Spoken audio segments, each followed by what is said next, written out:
Today the most important updates come from the Velyka Novosilka direction. Here the battle for Velyka Novosilka reached a critical turning point as Russian forces pushed forward, leveraging their numerical superiority and high ground advantage.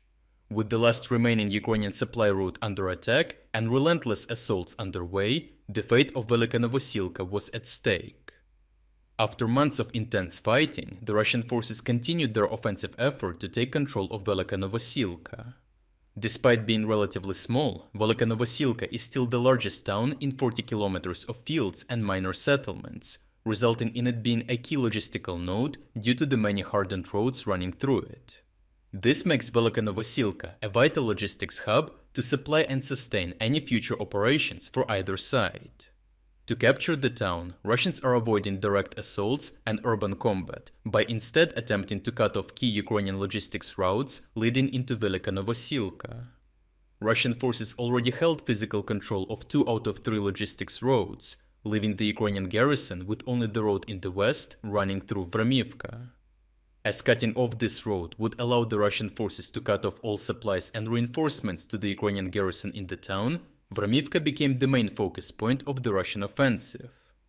If we look at the topographic map, we can see that Vremivka and Velyka Novosilka are located in the lowlands of the river valley, while the Russian forces in the north, east, south and west maintain positions on much higher elevations.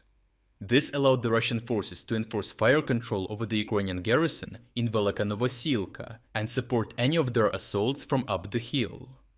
The steep slope also gave Russians a large reconnaissance advantage, as their aviation and artillery intensely bombed the Ukrainian garrison in the town below. Lastly, the village of Vremivka is part of a larger agglomeration of settlements stretching to the south, allowing Russians to infiltrate through the settlements as well.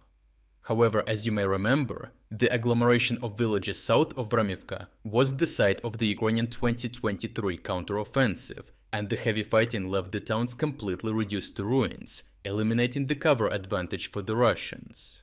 This allowed the Ukrainian forces to intensely target Russians moving into the town with artillery and drones. Furthermore, Russians had to cross wide open fields to reach Ukrainian positions, increasing their exposure to Ukrainian reconnaissance drones and artillery fire.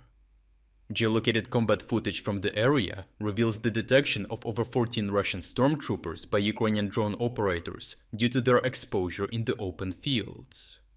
The Ukrainian drone operators relayed their coordinates to the crew of nearby artillery batteries, which swiftly reacted and shelled the Russian forces, thwarting their attack. This led to the destruction of the Russian infantry with all 14 soldiers eliminated and no survivors left in this wave of attack.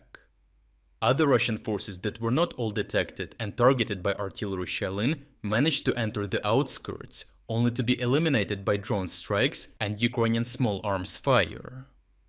Unfortunately, in the end, this wasn't enough to counteract the overwhelming Russian numerical advantage and tactically superior positions. Reports from Ukrainian soldiers on the ground indicate that Russians had a 3-to-1 advantage in terms of manpower and were shelling the town day and night. Russians were also able to fully utilize their positions on the high ground to support their assaults on Vremivka.